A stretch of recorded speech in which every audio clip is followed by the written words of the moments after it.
If you're watching this on the Legacy of Survival channel, subscribe right now because what we're about to get into is one of the rawest, least discussed layers of World War II history. For the next few minutes, I want to talk to you directly, not as a narrator, but as a fellow history obsessive who respects the grit of the men and women who endured the worst conditions human beings can face. The battlefield was only half the story. The other half was fought in makeshift operating rooms, frozen frontline aid posts, underground hospital bunkers, and sometimes on muddy ground with nothing but a medic's hands and whatever supplies hadn't been blown apart. These are the medical secrets that explain how real people survived wounds that should have been fatal. And, understanding them doesn't just make you a better historian, it gives you practical survival knowledge that still matters today. Let's get into it. The story begins with how frontline medics learned to stop bleeding quickly, even without modern equipment. One of the great secrets was how skillfully they used pressure and improvised tourniquets. In units where supplies ran out fast, medics were trained to use belts, bootlaces, even strips torn from uniforms to clamp arteries long enough to drag a wounded man to safety.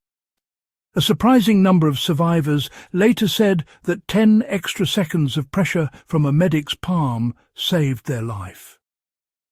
If you're a modern survivalist, this knowledge isn't just historical trivia.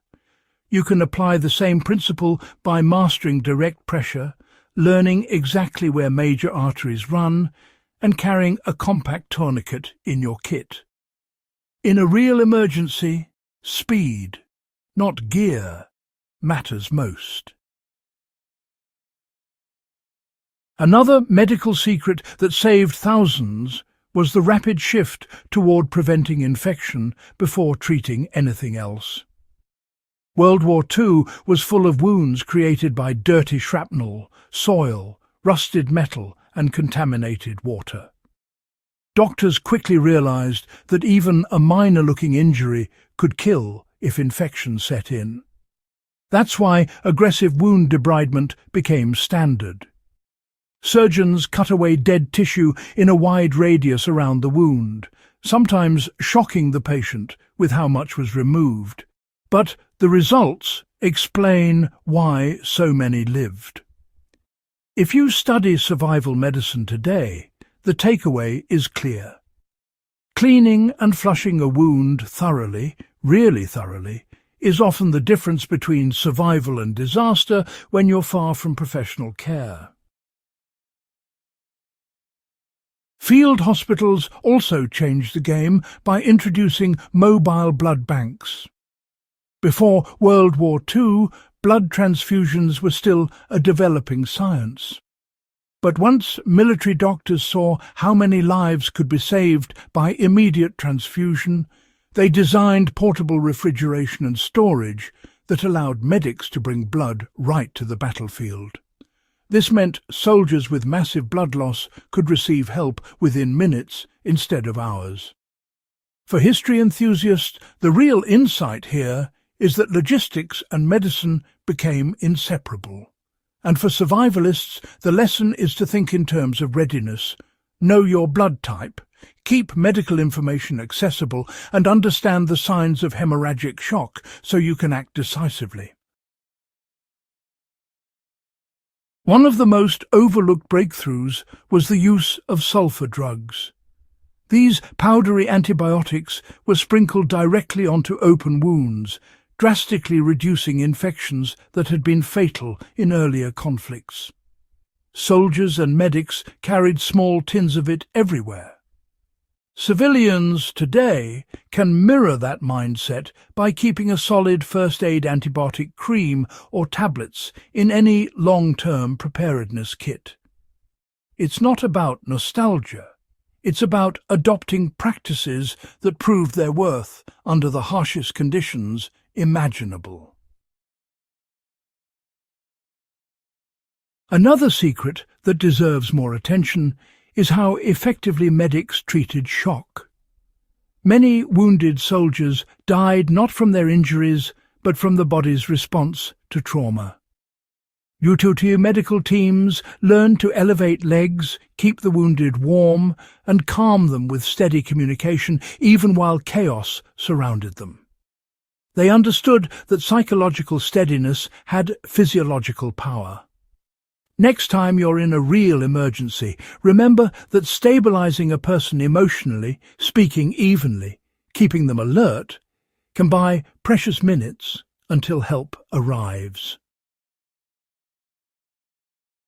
One of the most remarkable developments was battlefield surgery performed under unbelievably primitive conditions.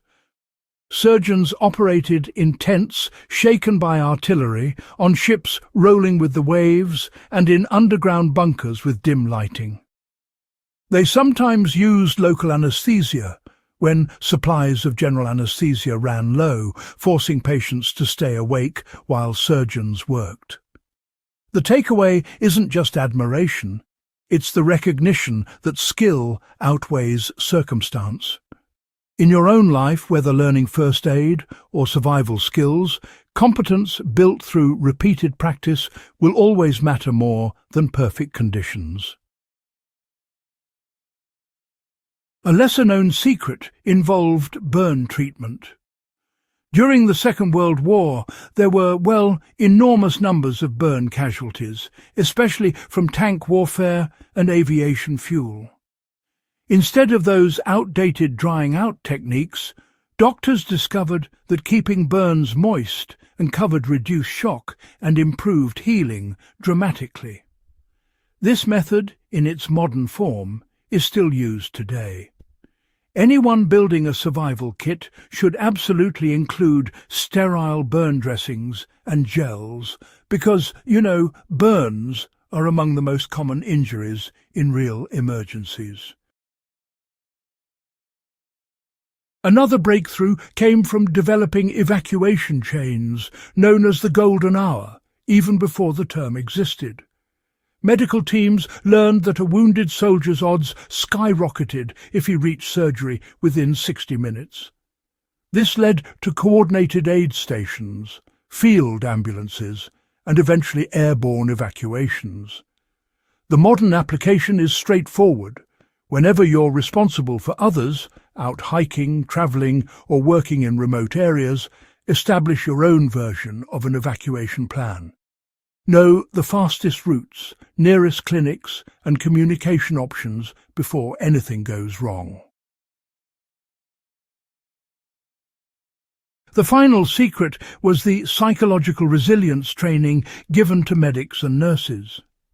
Many reported that they survived the war mentally because they were taught to focus intensely on the task at hand, not the chaos surrounding them. This mindset, sometimes called functional focus, is something modern survivalists can apply by practicing task-oriented thinking under stress, running drills, building muscle memory, and learning to breathe properly when adrenaline spikes. These 9 Second World War medical secrets don't just illuminate how people survived unspeakable injuries. They remind us that survival is a mixture of knowledge, readiness, skill, and mental discipline. If you learned something new today and want more deep, serious survival history, subscribe to the Legacy of Survival channel and share this video with others who appreciate true battlefield wisdom.